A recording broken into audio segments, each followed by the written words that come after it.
منور صبح کر لے اور روشن شام کرتا چل، تو اپنی آخرت کے واسطے کچھ کام کرتا چل، بھلا اس چند دن کی زندگی کا کیا ٹھکانہ ہے، اگر کچھ ہو سکے تو خدمت اسلام کرتا چل۔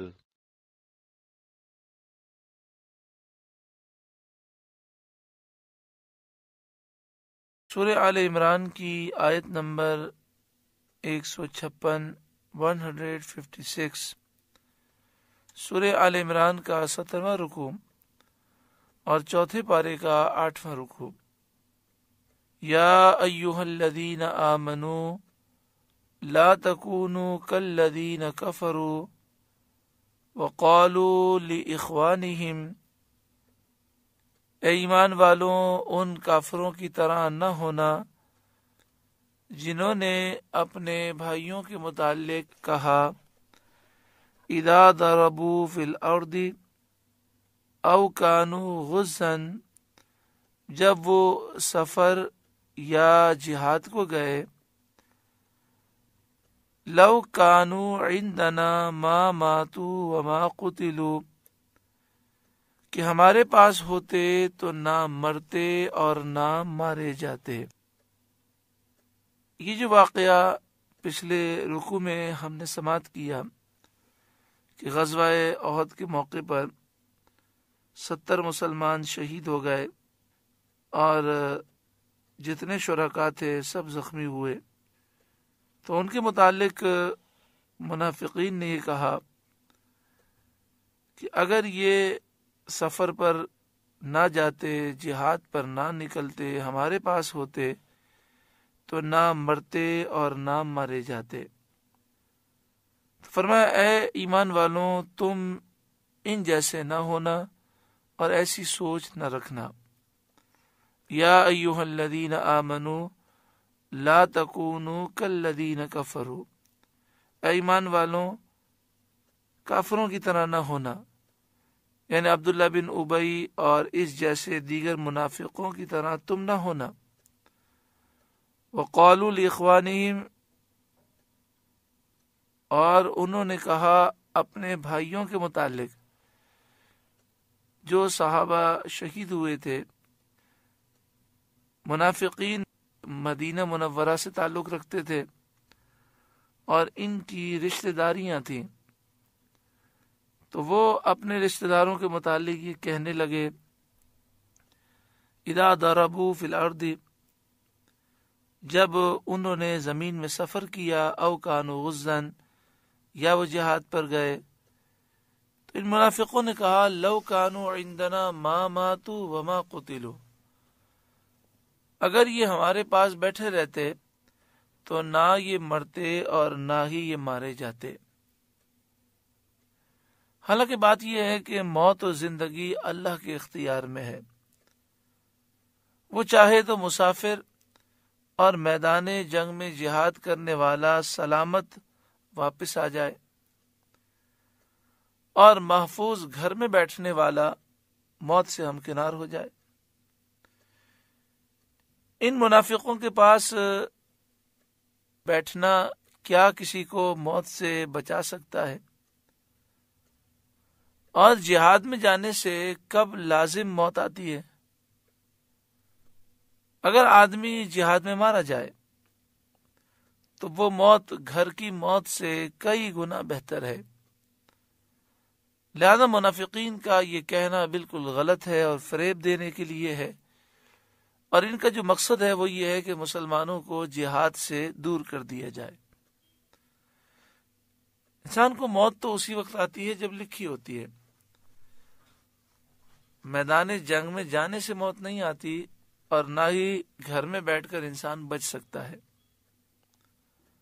آگے ارشاد فرمایا لِيَجْعَلَ اللَّهُ ذَلِكَ حَسْرَةً فِي قُلُوبِهِمْ، اس لیے کہ اللہ ان کے دلوں میں اس کا افسوس رکھے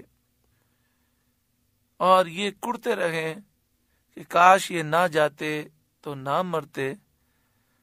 واللہ یحیی و یمیت، اور اللہ زندہ کرتا ہے اور موت دیتا ہے۔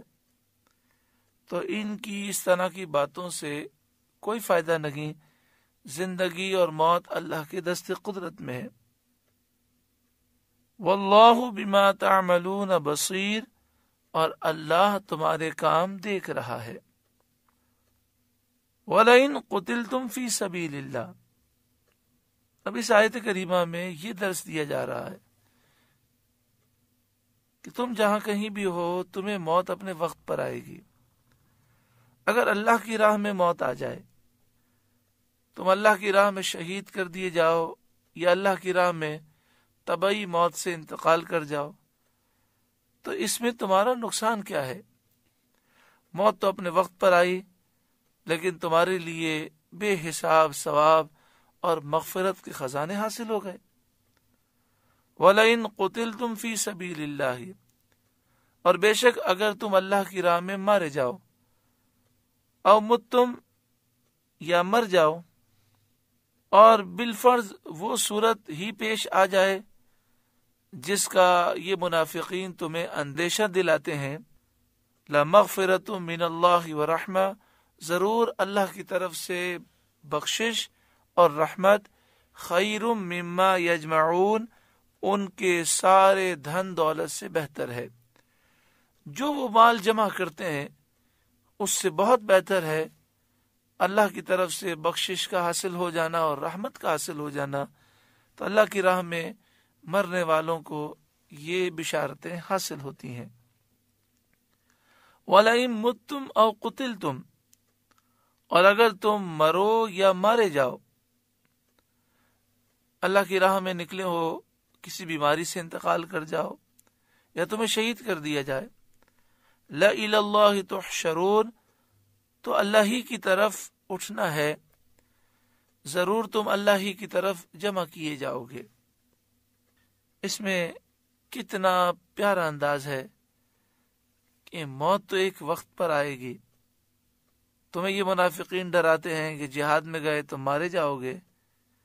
اگر واقعی ایسا ہو جائے تو اس میں کوئی مصیبت تو نہیں آئی، کوئی نقصان تو نہیں ہوا، موت اپنے وقت پر آئی، اور پھر اللہ کی رحمت، مغفرت، یہ ساری چیزیں حاصل ہوئیں، اللہ راضی ہوا، اور دنیا بھی سنور گئی اور آخرت بھی سنور گئی۔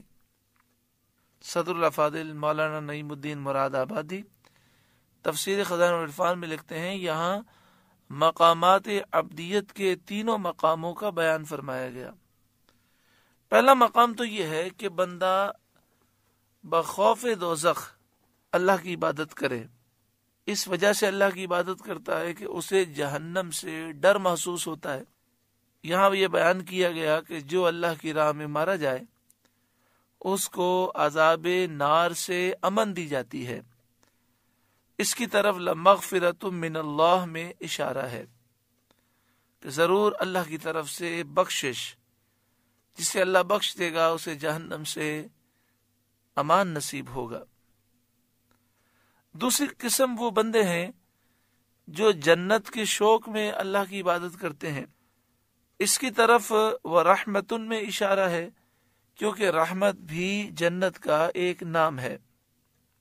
تیسری قسم وہ مخلص بندے ہیں جو عشق الہی اور اس کی ذات پاک کی محبت میں اس کی عبادت کرتے ہیں، اور ان کا مقصود اس کی ذات کے سوا اور کچھ نہیں ہے۔ انہیں حق سبحانہ و تعالی اپنے دائرہ کرامت میں اپنی تجلی سے نوازے گا۔ اس کی طرف لَإِلَى اللَّهِ تُحْشَرُونَ میں اشارہ ہے۔ یعنی فرماتے ہیں کہ بندے تین قسم کے ہیں۔ ایک پر خوف کا غلبہ ہوتا ہے اور وہ جہنم کے عذاب سے بچنا چاہتا ہے، اس لیے عبادت کرتا ہے۔ تو یہاں پر اس بات کا ذکر ہے کہ جو اللہ کی راہ میں شہید ہو جائے، جسے اللہ کی راہ میں موت آ جائے، اللہ تعالیٰ اسے بخش دے گا۔ دوسرے وہ لوگ ہیں جو جنت کے حصول کے شوق میں عبادت کرتے ہیں، تو اس میں یہ بھی اشارہ ہے کہ اللہ تعالیٰ انہیں جنت عطا فرمائے گا۔ اور تیسرے وہ لوگ ہوتے ہیں کہ جو صرف اللہ کی محبت میں اللہ کی عبادت کرتے ہیں، ان کا مقصد اللہ کی ذات کے سوا اور کچھ بھی نہیں ہے۔ تو ایسے لوگوں کو اللہ تعالیٰ اپنی تجلی سے انہیں نوازے گا۔ اس میں لَإِلَى اللَّهِ تُحْشَرُونَ میں اشارہ ہے۔ آگے فرمایا فَبِمَا رَحْمَةٍ مِّنَ اللَّهِ لِنْتَ لَهُمْ، تو کیسی کچھ اللہ کی مہربانی ہے کہ اے محبوب آپ ان کے لیے نرم دل ہوئے۔ آپ کے مزاج میں اس درجے لطف و کرم اور نرمی اور رحمت ہے کہ روز احد آپ ناراض نہ ہوئے۔ غزوہ احد کے موقع پر جنہوں نے آپ کے حکم کے باوجود جگہ چھوڑ دی، آپ غضبناک نہ ہوئے اور آپ نے برداشت فرمایا۔ وَلَوْ كُنْتَ فَظًّا غَلِيظَ الْقَلْبِ لَانفَضُّوا مِنْ حَوْلِكَ، اور اگر تند مزاج سخت دل ہوتے اور شدت سے کام لیتے تو وہ ضرور آپ کے ارد گرد سے منتشر ہو جاتے۔ فَاعْفُ عَنْهُمْ، تو آپ انہیں معاف فرمائیں۔ وَاسْتَغْفِرْ لَهُمْ، اور ان کی شفاعت کریں تاکہ اللہ تعالیٰ انہیں معاف کرے۔ وَشَاوِرْهُمْ فِي الْأَمْرِ، اور کاموں میں ان سے مشورہ لیں۔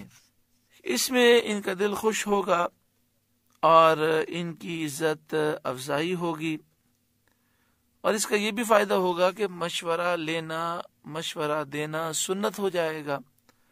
آئندہ امت اس سے نفع اٹھاتی رہے گی۔ مشورے کی معنی یہ ہے کہ کسی معاملے میں کسی کی رائے معلوم کرنا۔ فَإِذَا عَزَمْتَ فَتَوَكَّلْ عَلَى اللَّهِ، اور جو کسی بات کا ارادہ پکا کر لو تو اللہ پر بھروسہ کرو۔ ہمیں یہ تعلیم دی گئی کہ پہلے مشورہ کریں، مشورہ کرنے کے بعد ایک فیصلہ کر لیں، اور فیصلہ کرنے کے بعد اللہ پر بھروسہ کریں۔ بھروسہ ہمارے اسباب پر نہ ہو بلکہ مسبب الاسباب پر ہو۔ توکل کے معنی ہے اللہ تبارک و تعالی پر اعتماد کرنا اور تمام کاموں کو اللہ کے سپرد کر دینا۔ مقصود یہ ہے کہ بندے کا اعتماد تمام کاموں میں اللہ پر ہونا چاہیے۔ مشورہ توکل کے خلاف نہیں ہے۔ ان اللہ یحب المتوکلین، بے شک توکل والے، بھروسہ کرنے والے اللہ کو پیارے ہیں۔ ان ینصرکم اللہ فلا غالب لکم، اگر اللہ تمہاری مدد کرے تو کوئی تم پر غالب نہیں آ سکتا، اور مدد الہی وہی پاتا ہے جو اپنی قوت و طاقت پر بھروسہ نہیں کرتا، اللہ تعالیٰ کی قدرت اور رحمت کا امیدوار رہتا ہے۔ کتنا پیارا درس ہے کہ مدد اسے حاصل ہوتی ہے جس کا بھروسہ اللہ کی ذات پر ہوتا ہے۔ وہ یہ سمجھتا ہے کہ اللہ ہی نے طاقتیں دی ہیں اور یہ اسباب اللہ ہی نے مہیا کیے ہیں، ان میں تاثیر بھی وہی پیدا کرے گا، میرا اس میں کوئی کمال نہیں، وہ چاہے گا تو یہ کام ہو جائیں گے۔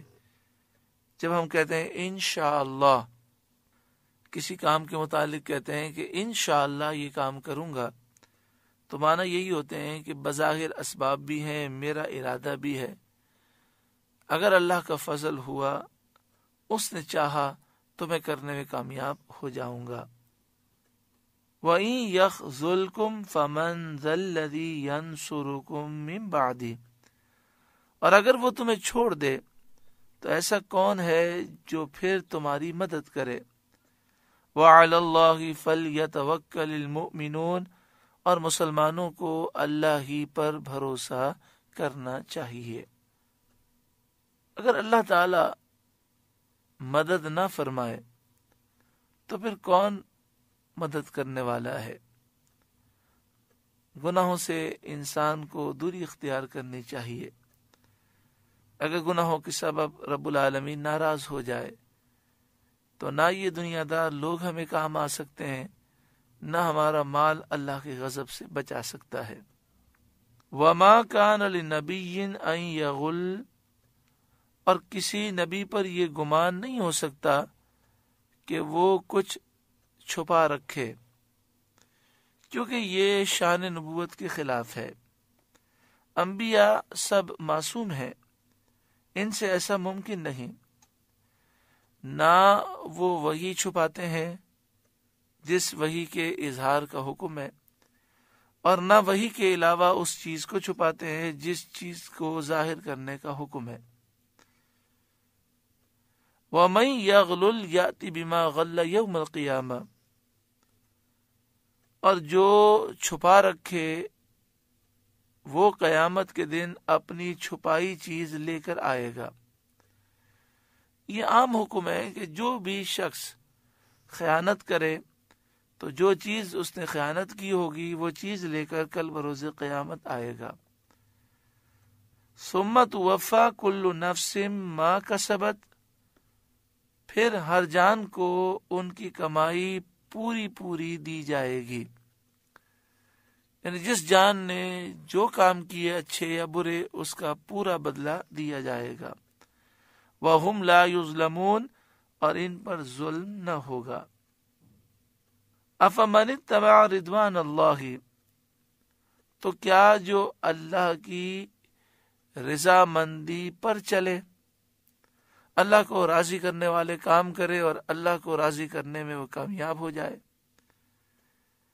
یعنی وہ اس کی فرمانبرداری کرے، نافرمانی سے بچے، جس طرح مہاجرین اور انصار نے اور امت کے صالحین نے زندگی گزاری۔ تو جو اللہ کی رضا حاصل کرنے کے راستے پر چلے اور اللہ کی رضا حاصل کر لے، کمم باء بسخط من اللہ، وہ اس جیسا ہوگا جس نے اللہ کا غضب اوڑا، یعنی جو اللہ کا نافرمان ہے، جیسے منافقین ہیں، کفار ہیں، ایسا شخص ان کے برابر تو نہیں ہو سکتا۔ وَمَأْوَاهُ جہنم، اور اس کا ٹھکانہ جہنم ہے۔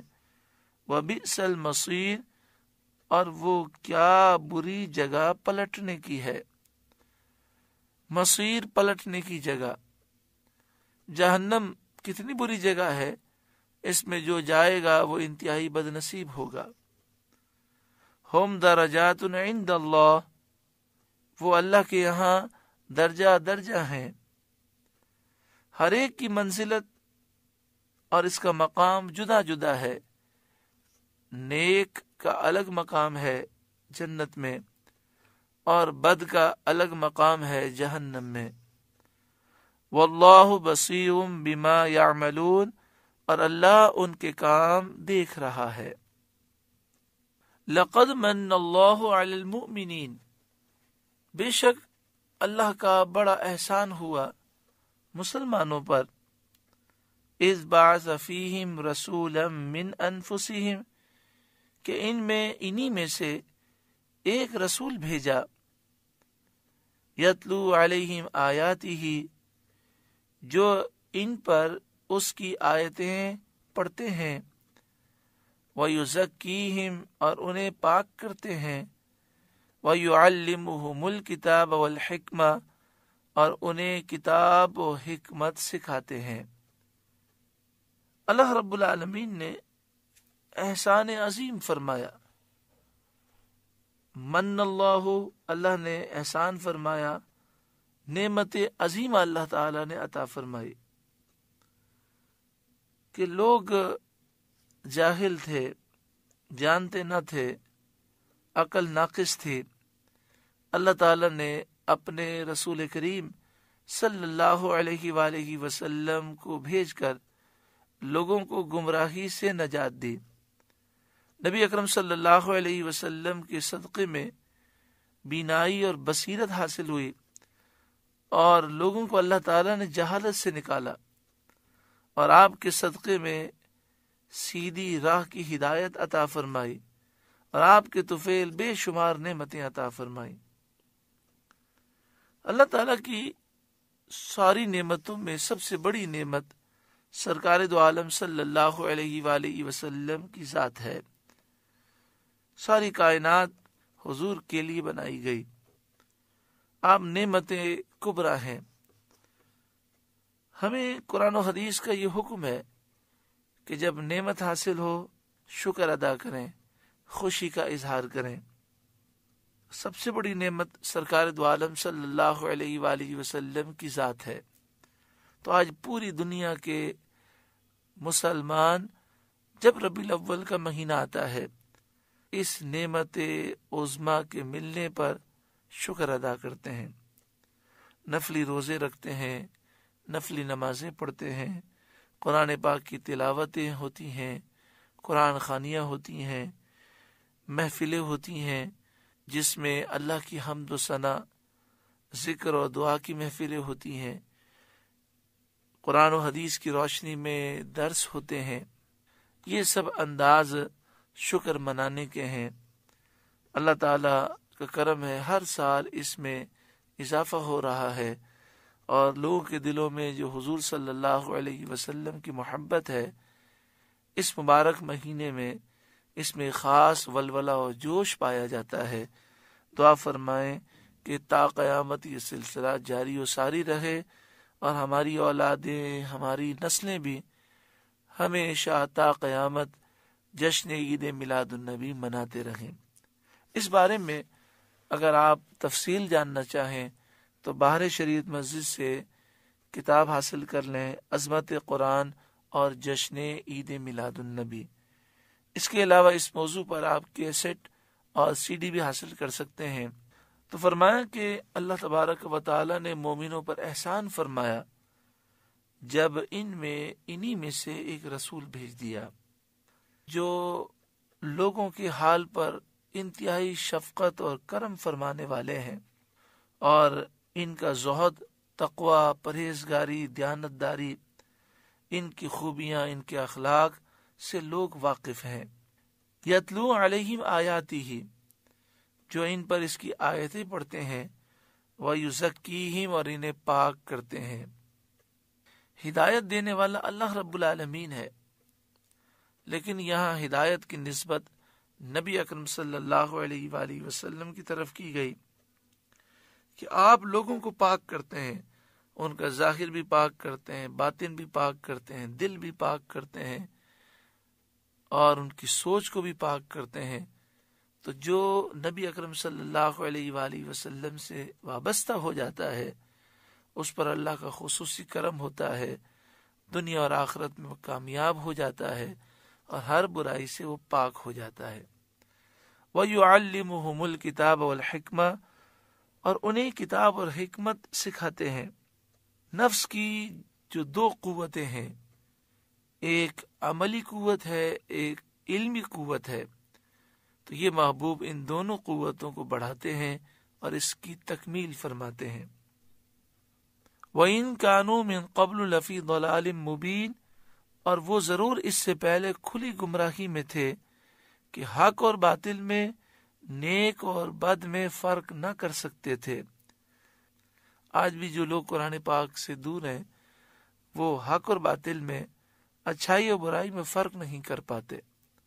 اگر آپ کسی میں یہ دیکھیں کہ وہ برائی کو اچھائی سمجھ رہا ہو اور اچھائی کو برائی سمجھ رہا ہو، تو سمجھ جائیے وہ نور قرآن پاک سے دور ہے، فیضان نبوت سے دور ہے، اور اس کے لیے دعا کریں اللہ تعالیٰ اسے ہدایت نصیب فرمائے۔ ایسا ہی ہوتا ہے آج کل کہ شرعی پردہ اگر کیا جائے اور ہماری بہنیں شرعی پردہ کریں تو بہت سے لوگ اسے برا سمجھتے ہیں، اور بے حیائی، فحاشی اور ریانی ہو تو اچھا سمجھتے ہیں۔ یعنی مزاج خراب ہو گئے، اچھائی کو برائی سمجھ رہے ہیں، برائی کو اچھائی سمجھ رہے ہیں، قرآن کے نور سے دور ہو گئے ہیں۔ اللہ سب کو نور قرآن پاک سے روشن و منور فرمائے۔ اولما اصابتکم مصیبۃ قد اصبتم مثلیہا، کیا جب تمہیں کوئی مصیبت پہنچے کہ اس سے دگنی تم پہنچا چکے ہو، قلتم انا ھذا، تو کہنے لگو کہ یہ کہاں سے آئی؟ یعنی تم پہ مصیبت آئی غزوہ احد کے موقع پر اور 70 مسلمان شہید ہو گئے، لیکن اس سے دگنی تکلیفیں تم کافروں کو بدر کے میدان میں پہنچا چکے ہو۔ کہ 70 کافر مارے گئے، 70 گرفتار ہوئے۔ اب تم یہ سوال کر رہے ہو کہ یہ مصیبت کہاں سے آئی اور کیوں پہنچی، جبکہ ہم مسلمان ہیں، ہم میں رسول اللہ صلی اللہ علیہ وآلہ وسلم تشریف فرما ہے۔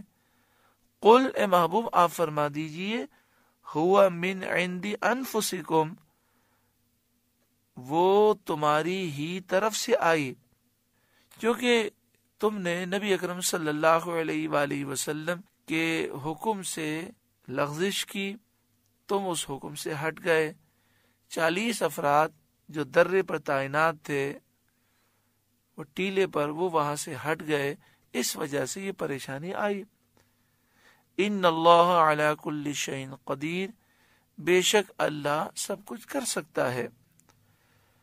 وما اصابکم یوم التقى الجمعان، اور وہ مصیبت جو تم پر آئی جس دن دونوں فوجیں ملی تھیں احد کے میدان میں، مسلمان اور کافر آپس میں ٹکرائے تھے، اس موقع پر جو مصیبت آئی تھی، فبإذن اللہ، وہ اللہ کے حکم سے تھی، وَلِيَعْلَمَ الْمُؤْمِنِينَ، اور اس لیے تھی تاکہ اللہ پہچان کرا دے مومنین کی، ایمان والوں کی پہچان کرا دے، وَلِيَعْلَمَ الَّذِينَ نَافَقُوا، اور اس لیے کہ اللہ پہچان کرا دے ان کی جو منافق ہیں۔ یعنی یہ مصیبت اس لیے نازل ہوئی کہ مومن اور منافق واضح ہو جائے۔ جو مومن ہے وہ ہر حال میں ثابت قدم رہتا ہے، اللہ کی رضا پر راضی رہتا ہے، اور جو منافق ہے اس کا نفاق اس موقع پر ظاہر ہو گیا۔ وَقِيلَ لَهُمْ تَعَالَوْا قَاتِلُوا فِي سَبِيلِ اللَّهِ أَوِ ادْفَعُوا، اور ان سے کہا گیا، یعنی منافقوں سے کہا گیا کہ تعالو، آؤ، قاتلوا، لڑو، فی سبیل اللہ، اللہ کی راہ میں، اب ادفعوا، یا دشمن کو ہٹاؤ، یعنی آؤ میدان جنگ میں، مسلمانوں کی تعداد بڑھاؤ، دین کی حفاظت کے لیے جہاد کرو، اپنے اہل و مال کو بچانے کے لیے دشمن سے مقابلہ کرو، دشمن کو پیچھے ہٹاؤ۔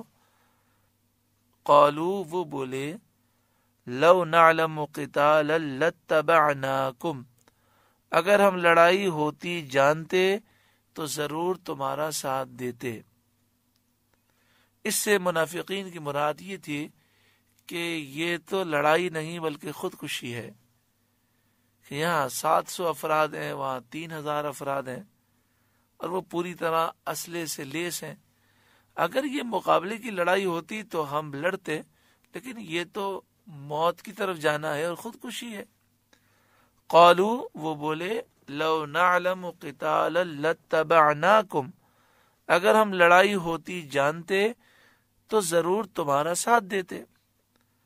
ہم للکفر یومئذ اقرب منہم للایمان، اور اس دن ظاہری ایمان کی بنسبت کھلے کفر سے زیادہ قریب تھے۔ یعنی مراد یہ ہے کہ اس دن سے پہلے منافقین اپنا ایمان ظاہر کرتے تھے اور دل میں کفر رکھتے تھے، اور اس دن ان کا کفر سامنے آ گیا۔ یقولون بافواہہم ما لیس فی قلوبہم، اپنے منہ سے کہتے ہیں جو ان کے دل میں نہیں، منہ سے کہہ رہے ہیں بھئی یہ تو لڑائی کا غلط فیصلہ ہو گیا، اس میں تو مارے جائیں گے، یہ تو خودکشی کے مترادف ہے، لڑائی مقابلے کی ہوتی تو ہم لڑتے، یہ تو غلط فیصلہ ہو گیا۔ بظاہر یہ ظاہر کرتے ہیں اور دل میں اصل میں نفاق ہے، مسلمانوں کے دشمن ہیں، اس دشمنی کو چھپاتے ہیں۔ واللہ اعلم بما یکتمون، اور اللہ کو معلوم ہے جو چھپا رہے ہیں، یعنی جو نفاق یہ چھپا رہے ہیں اللہ جانتا ہے۔ الذین قالوا لاخوانہم وقعدوا لو اطاعونا ما قتلوا، وہ جنہوں نے اپنے بھائیوں کے بارے میں کہا اور خود جہاد پر نہ گئے، انہوں نے اپنے بھائیوں کے بارے میں کہا لو اطاعونا ما قتلوا، اگر انہوں نے ہمارا کہنا مانا ہوتا تو نہ مارے جاتے۔ چونکہ جو 70 شہداء احد میں شہید ہوئے ان سے منافقین کی رشتہ داری تھی، تو عبداللہ بن ابی اور دیگر منافقین نے ان کے بارے میں کہا کہ ہم نے تو کہا تھا کہ مدینے سے باہر نہ نکلو، اگر یہ ہماری بات مان لیتے اور یہیں بیٹھے رہتے تو نہ مارے جاتے۔ قل، اے محبوب آپ ان سے فرمائیے، فَادْرَؤُوا عَنْ أَنفُسِكُمُ الْمَوْتَ إِن كُنتُمْ صَادِقِينَ، اگر تم سچے ہو تو اپنے آپ سے موت ٹال کر بتاؤ، اپنے آپ سے موت کو دور کرو۔ حدیث پاک میں مروی ہے کہ جس روز منافقین نے یہ بات کہی اسی دن 70 منافق مر گئے۔ 70 مسلمان احد شریف میں شہید ہوئے، وہ اعلیٰ قسم کی شہادت پا گئے، اور 70 منافقین اپنے گھر میں مر گئے، وہ کفر اور نفاق کی موت پر مرے۔ تو اس میں درس اس بات کا ہے کہ موت سے فرار بیکار ہے، جہاں موت لکھی ہے وہاں آتی ہے، بندے کو ڈرنا نہیں چاہیے۔ اگر میدان جنگ میں موت لکھی ہے تو بزدلی دکھا کر بھاگنے کے بجائے انسان اللہ کی راہ میں لڑتے ہوئے شہید ہو جائے، یہی بہت بڑی کامیابی اور یہی بہت بڑا اعزاز ہے۔ وَلَا تَحْسَبَنَّ الَّذِينَ قُتِلُوا فِي سَبِيلِ اللَّهِ أَمْوَاتًا، اور جو اللہ کی راہ میں مارے گئے ہرگز انہیں مردہ نہ خیال کرنا، بل احیاء عند ربهم یرزقون، بلکہ وہ اپنے رب کے پاس زندہ ہیں، روزی پاتے ہیں۔ ولا تحسبن، ہرگز خیال نہ کرنا، الذین قتلوا، جو شہید ہو گئے، فی سبیل اللہ، اللہ کی راہ میں، امواتن، انہیں مردہ ہرگز خیال نہ کرنا، بل احیاء، بلکہ وہ زندہ ہے۔ تو ہمیں مردہ کہنے سے بھی منع کیا گیا اور مردہ سمجھنے سے بھی منع کیا گیا۔ اس کے باوجود اگر کوئی یہ کہے کہ ہیں تو مردہ لیکن مردہ نہیں کہنا، تو اس کا مطلب یہ ہوا کہ یہ مردہ سمجھ رہا ہے۔ قرآن مجید فقان حمید نے یہ حکم دیا کہ نہ مردہ کہنا ہے نہ مردہ خیال کرنا ہے، بلکہ وہ زندہ ہیں۔ اکثر مفسرین کا قول یہ ہے کہ یہ آیت شہدائے احد کے حق میں نازل ہوئی۔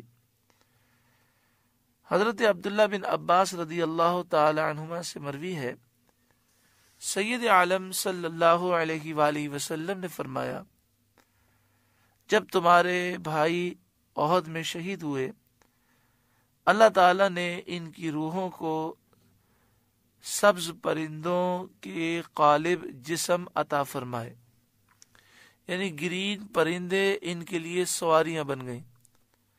جس طرح ہم کار میں سواری کرتے ہیں، جہاز میں سواری کرتے ہیں، تو سبز پرندوں کے قالب ان کو اللہ تعالی نے عطا فرمائے، ان کے جسم عطا فرمائے، وہ اس پہ سوار ہو گئے۔ وہ روحیں جنتی نہروں پر سیر کرتی ہیں، جنتی میوے یہ لوگ کھاتے ہیں، اور سونے کے قندیل جو عرش کے نیچے معلق ہیں، لٹکے ہوئے ہیں، ان میں یہ شہداء کی روحیں رہتی ہیں۔ جب انہوں نے کھانے پینے رہنے کے پاکیزہ عیش پائے تو کہا کہ ہمارے بھائیوں کو کون خبر دے کہ ہم جنت میں زندہ ہیں، تاکہ وہ جنت سے بے رغبتی نہ کریں اور جہاد سے، جنگ سے بیٹھ نہ رہیں۔ یعنی ان شہداء نے جب یہ نعمتیں پائیں تو اللہ کی بارگاہ میں یہ عرض کی کہ اے مالک و مولا، کون ہمارے بھائیوں کو یہ خبر دے گا تاکہ وہ شوق سے جہاد کریں۔ اللہ تعالیٰ نے فرمایا، میں انہیں تمہاری خبر پہنچاؤں گا۔ پس یہ آیت نازل ہوئی۔ شہداء زندوں کی طرح کھاتے پیتے اور سکون اور چین پاتے ہیں، ان کی روح بھی زندہ ہے اور جسم بھی زندہ ہے۔ شہداء کے جسم قبروں میں محفوظ رہتے ہیں، مٹی ان کو نقصان نہیں پہنچاتی۔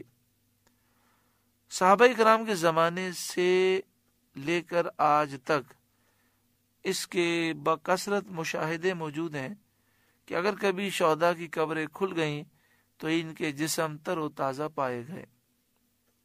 آگے ارشاد فرمایا فریحین بما آتاہم اللہ من فضل، خوش ہیں اس پر جو اللہ نے انہیں اپنے فضل سے دیا۔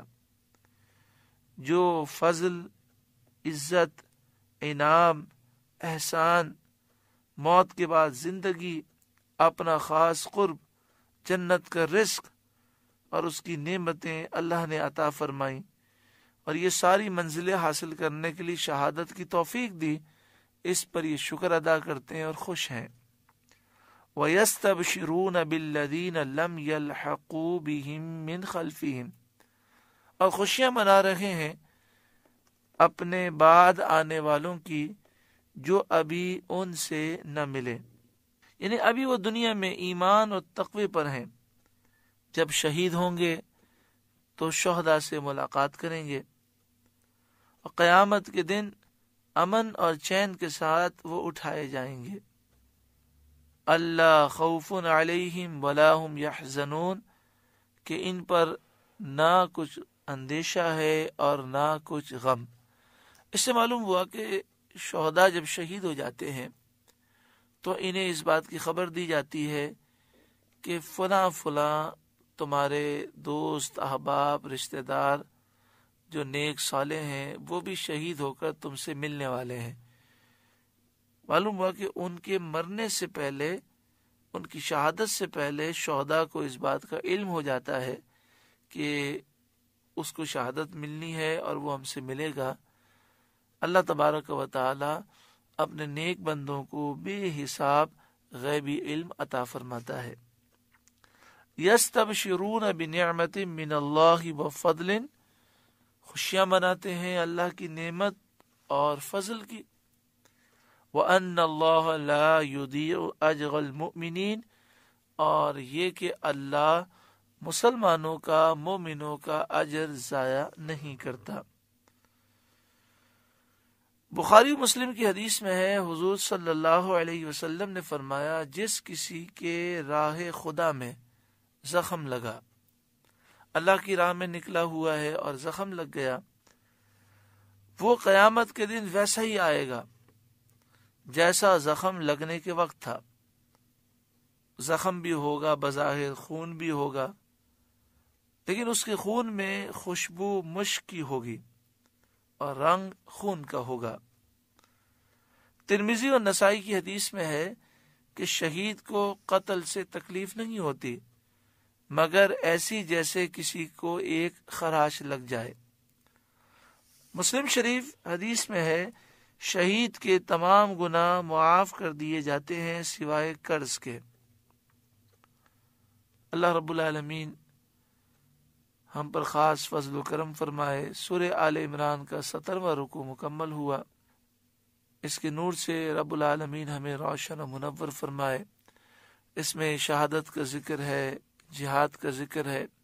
امت مسلمہ کو حقیقی طور پر جذبہ جہاد عطا فرمائے، شوق شہادت عطا فرمائے، اور جو اسلام دشمن عناصر ہیں جو جہاد کی شکل بدلنا چاہتے ہیں اور جہاد کے عظیم اور مقدس کام کو وہ بدنام کرنا چاہتے ہیں، اس طرح کہ کبھی مزار پر خودکش حملہ کرتے ہیں، کبھی مسجد میں کرتے ہیں، کبھی مسلمانوں کے گلے کاٹتے ہیں اور اسے جہاد کا نام دیتے ہیں، یہ یہودیوں اور عیسائیوں کے ایجنٹ ہیں جو اس کے ذریعے مسلمانوں کے دلوں سے جہاد کی محبت نکالنا چاہتے ہیں۔